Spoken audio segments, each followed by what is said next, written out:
you to know how much credit is due to the Arkansans for the Arts, because they came to us 3 years ago almost about the arts and the possibility for what it can do for the economy in the state, to have a creative economy.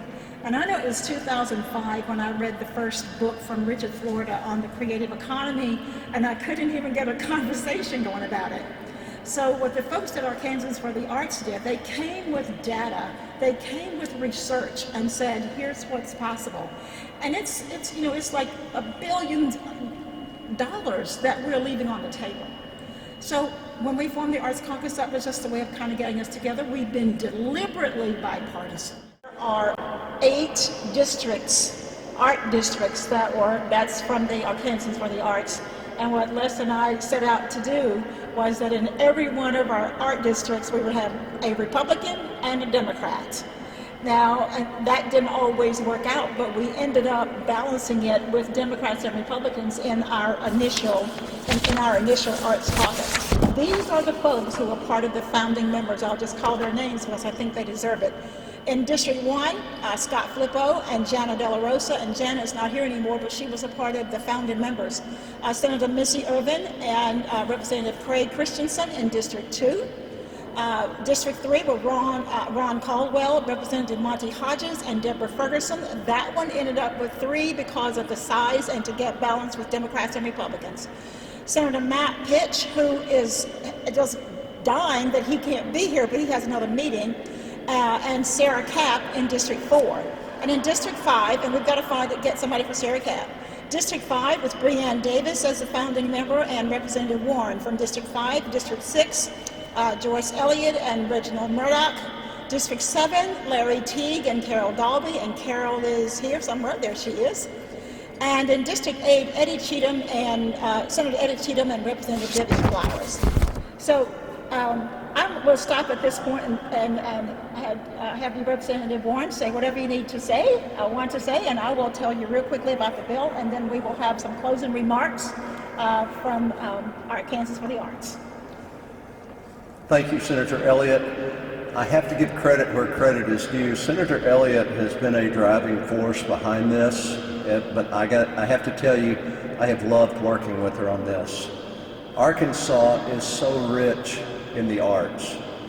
I need to back up. So it was really neat to have a meeting with both representatives and senators and see them all talk about what they had in their communities. I'm very blessed to come from Hot Springs, where we've got several of you here today, thank you. But we have so many art galleries and we really work together there to promote the arts. But it was so neat when we had everybody, all the legislators together, and what we were talking about was we want to put together some type of brochure so that if someone visits Crystal Bridges, while they're there, we can give them a brochure that says, while you're in Arkansas, here's what the rest of the state has to offer. So take some time and go to Mountain Home, go to El Dorado, go to Hot Springs, go to Fayetteville, wherever Texarkana, Representative Dalby is pointing at me. So, but we have so much to offer, and it was fun just hearing everybody talk about the different things they had. But we don't do a good job promoting what we have. The Arts Caucus is going to help with promoting that. Using the research that we have for Arkansans for the Arts, this legislation establishes Art and Technology Bootcamps. That's another word perhaps for working group, but these are boot camps because we're going to be working and getting stuff done. So that's established under this bill. And what we want to do, we'd love to say we're going to have a meeting in every one of our art districts. And I don't know if that's going to be the case, but we definitely are not having everything new and local because we want to get out to see what's new. Because in order to do that, in order to have this boot camp and actually just do an audit of it, and we were talking about Senator Johnson's district. What's in his district that people have never really thought about that could be leveraged from the arts? because we tend to think about the arts as the traditional things like song and dance and something we see, on the canvas. But this bill also includes agriculture, for example. And all over the state, we have possibilities because every time somebody wants to advertise something, if you wanted to advertise your agribusiness in some way, somebody has to use art and technology to be able to create a design so you can put it out there. And in many places around, there's a cottage industry. There are places around where people who've never seen a farm, it's been turned into an art now where people come there and experience it. So we're only limited by our imaginations. So we will have those boot camps, and it will be a legislative boot camp. There will be 8 legislators from the House and the Senate. And then we will work with our Kansans for the Arts. We will bring in all the groups, all the people from wherever who can help us think imaginatively what is here. And in the end, we will create a product that will be a gift to the 2023 legislative session, because I won't even be here then, let's go, I'm thinking. But we'll say, here's the report.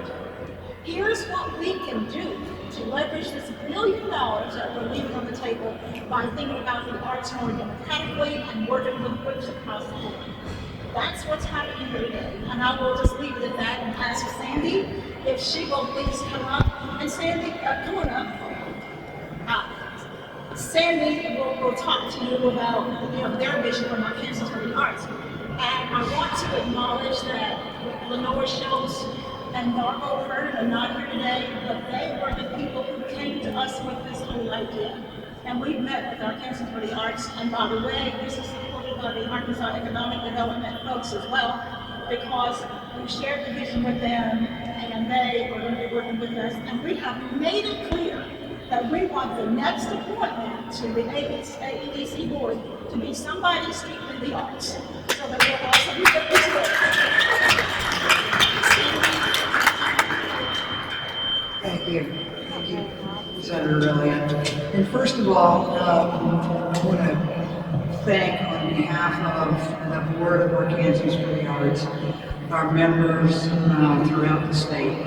I want to thank Senator Elliott and Representative Warren for your vision and your tenacity, and you are just absolutely delightful to work with. We appreciate you so much. And they have challenged us, they have pushed us to go the extra mile and make sure that we're getting them exactly the right information, and we appreciate that a tremendous amount. And we also appreciate the work that all the Legislative Arts Caucus members do. Without them, our Kansans for the Arts would not be strong, and without our partnership, we are now able to really take some major steps and move forward for Arkansas. As the only statewide advocacy organization dedicated to advancing the arts and the creative economy, our Kansans for the Arts knows how important this legislation is. And as Senator Elliott mentioned, Dr. Lenore Schultz and Robert Byrne have spent years pulling data together and following trends to be able to get us to this point today. And they have worked tirelessly with the entire board. The Art and Technology Bootcamp legislation will produce the first statewide inventory of arts and cultural assets organized by creative economy industry clusters, and that's critical.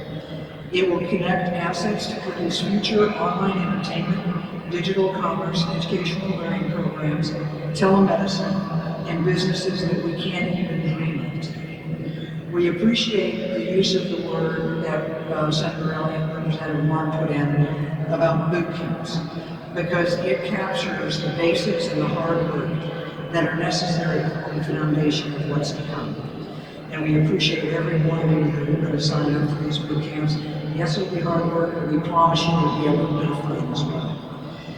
Art and technology literally intersects every industry. Bringing art and technology together will create more opportunities to grow, retain, and retrain our workforce.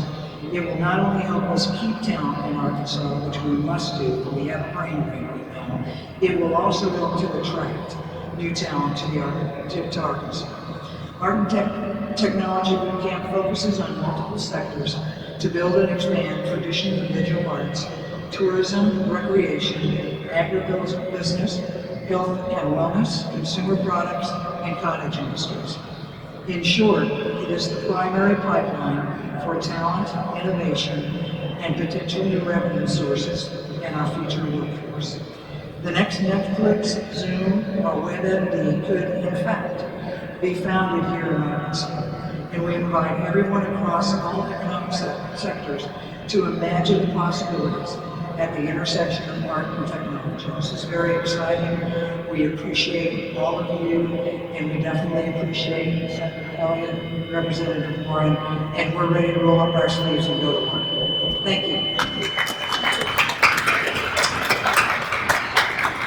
I want to acknowledge my colleagues who are here. I start over here. This is Senator Missy Irvin, in case some of two or three of you don't know who too. Clark Tucker. These are all people, by the way, who are on the bill. Senator Clark Tucker, Representative Denise Garner, Representative Whitaker right here, Representative Dolby, we talked about already, Representative Richardson, and Representative McCullough, Representative Elliott, and I think that's everybody. Oh, I missed somebody. Representative Davis. One more thing. I'm neglected to introduce, we have staff and our board here, and I neglected them. Aaron Holiday is our executive director. Avery is our new dynamite student for the arts. Cody Ford, Arkansas Cinema and Idle class. Sarah Strickland over there from a whole bunch of places. And then Gina Lacefield. The students that used to create their own caucus, by the way, to join in with us, that's fantastic. And so if you know other college students want to encourage them, that's fine. But I didn't spend a lot of time on the bill, but if you want a copy of it, there are copies over there on that table, so you can fill in the gaps. And if there's nothing else, thank you all for being here. Let's go forth and grow our economy, because we have what it takes to do what it takes to keep our young people and attract young people here in our state and grow for all of us old people. Thank you.